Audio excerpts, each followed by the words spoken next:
Marriage today almost feels like something to fear. You hear the stories: cheating, constant fighting, broken homes, divorce. And quietly, many people are asking, is marriage still worth it? But here is the truth. Marriage is not the problem. The reason people enter it is the problem.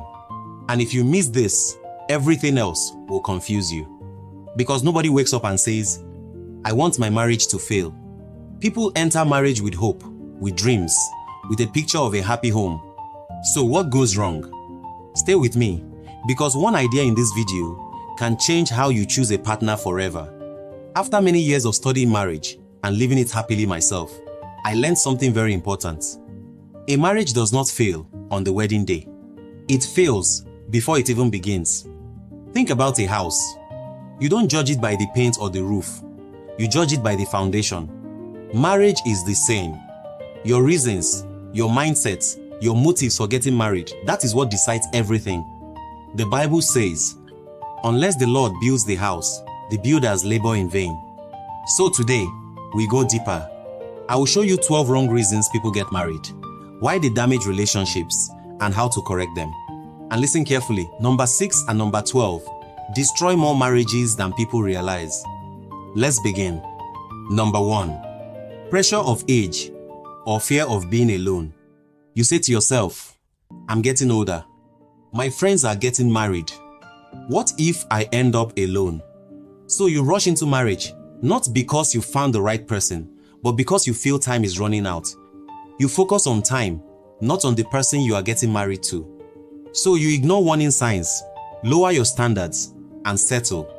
Then one day, after the wedding, you realize, I don't really know this person. And the fear of being alone? It doesn't go away, it changes form. It becomes control, clinginess, or tension. So instead of escaping loneliness, you carry it into marriage. And the truth is, being lonely inside marriage is worse. So slow down, build your life first. Then, ask yourself, do I really like this person? Or am I just afraid to be alone? That answer can save you years of pain. Number 2, money or financial security. Now, some people don't marry for love, they marry for money, for comfort, for a better life, or to escape poverty. But listen carefully, money can build a house, but it cannot build love. When money becomes the foundation of your marriage, the relationship becomes a transaction. The one with money begins to feel superior, the other feels dependent, and slowly, resentment grows. Then one day, money changes, the wealth disappears, and suddenly, there is nothing left holding the relationship together. That is when many marriages break. So, build partnership, not dependence. Because if money is the reason you marry, it can also be the reason you leave. Number 3, family or social pressure. Sometimes, the pressure is not money, it is people. They say to you, your mates are married. When will you marry? So you say yes to the proposal, not because you are ready for marriage, but because you are tired of the pressure. But listen, you can make everyone happy and still ruin your own life. Because in this situation, you are not choosing a partner, you are choosing people's approval. And approval fades, but marriage does not. So over time, you feel trapped, frustrated, and you start blaming your spouse for a decision you made by yourself. Then, one day, everything becomes quiet, and you ask yourself, why am I here? So build your own life. Because if you don't choose your partner yourself, others will choose for you. Number 4, physical attraction or lust. Attraction is real, it is powerful, and it is good for marriage. But attraction alone is not enough. Because what excites you today can fade tomorrow. Beauty fades, bodies change, feelings shift. And when the excitement is gone, what remains is what you build the marriage on. Character, values, emotional connection. If those are missing, boredom enters. And when boredom enters, temptation follows, often leading to infidelity. So don't just build attraction, build friendship. Because when everything else changes, friendship is what stays. Number 5, escaping a bad home. Some people don't marry for love. They marry to run away from a dysfunctional family, an abusive home, or a painful environment. They see marriage as an escape route. But listen carefully. Running away is not moving forward. Because you carry your pain with you, and it shows. You expect your spouse to fix you, to heal you, and when they cannot, disappointment begins. Or worse, you repeat the same pain you were trying to escape inside your marriage. So heal first, because marriage cannot fix what you refuse to face. Number 6, unplanned pregnancy. This one destroys more marriages than people admit. A child is a blessing, but marrying just because of pregnancy is one of the most common and damaging mistakes. You are marrying out of obligation, not choice. Now, you are trying to learn how to be a husband or wife, while also learning how to be a parent, two of the hardest responsibilities at the same time. And later, a quiet question appears. Would we have chosen each other without this child? That question is dangerous. So, choose each other now, not because you must, but because you truly want to. Because one day, when the children grow and live, it will be just the two of you again.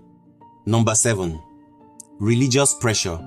This one surprises many people because it sounds right, but often goes wrong. Some people marry because they belong to the same religion, to please their church or to avoid sin. But hear this clearly. Religion cannot replace connection. You can pray together and still not understand each other. And when life gets hard, the cracks begin to show. The marriage becomes unstable because it was built on duty, not relationship. So don't just share beliefs, build real connection. Because faith should strengthen love, not replace it. Number 8, revenge or proving a point. Some people marry quickly after a painful breakup. They want to prove something or show their ex that they have moved on.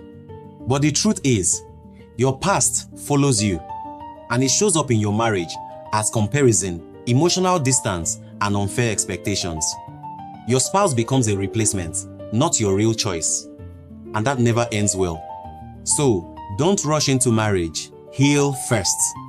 Because if you don't close the past, it will control your future. Number 9, pity or trying to fix someone. This one looks like love, but it is not. Some people marry out of pity, thinking they must save or help someone. It sounds kind, but it creates imbalance. One becomes the caretaker, the other becomes dependent. One gives everything, the other stops growing. Over time, the one giving becomes tired, and slowly respect disappears. And without respect, love cannot survive. So don't try to fix someone, build with someone. Because marriage is partnership, not rescue. Number 10, convenience. This one is quiet, but dangerous.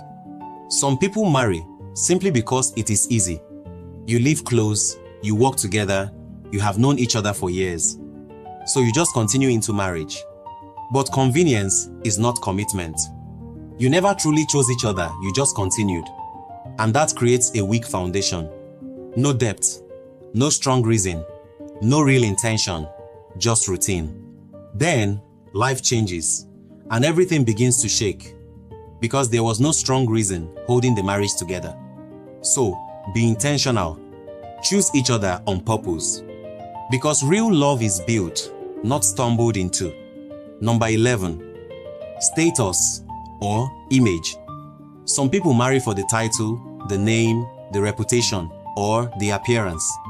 They treat marriage as a status symbol and their spouse as a trophy. But here is the truth. You can look successful and still feel empty. Behind the image, there is no real connection, just performance. And when the image fades, the marriage fades too. So, build something real in private. Love your spouse, not their position. Because what is fake cannot last. Number 12, fantasy, fairy tale, thinking, or reward. And finally, one of the most dangerous reasons of all. Some people marry because they are in love with the idea of marriage, the wedding, the dream life, the perfect story. Others marry as a reward because someone did something good for them. But marriage is not a movie. Fantasy is not reality. And gratitude is not love. Real life is different. There is stress, growth, and challenges. And fantasy cannot survive real life. When reality shows up, disappointment follows deep disappointment. The person married as a reward begins to feel chosen for what they did, not for who they are. That creates pressure, imbalance, and emotional debt. So, let go of the fantasy and choose what is real. Separate gratitude from commitment. Marry because you choose each other freely, not because you owe each other. Conclusion. So, there you have it, 12 wrong reasons people get married. And here is the truth. Marriage is not destroyed by problems. It is destroyed by weak foundations. Jesus said, "The wise man built on rock, and it stood. The foolish man built on sand, and it fell." If your marital foundation is wrong, you can still fix it. This is not the end. This is awareness. And awareness is power. You can rebuild your marriage with honesty, with effort, with growth, and with God. So let me ask you, why did you choose to get married? Or if you are not yet married, why will you choose? Because your answer can shape your entire future. If this helped you, share it. Because one right decision can save a whole family. And remember, the best time to build right was before marriage. The next best time is now. I'll see you in the next video.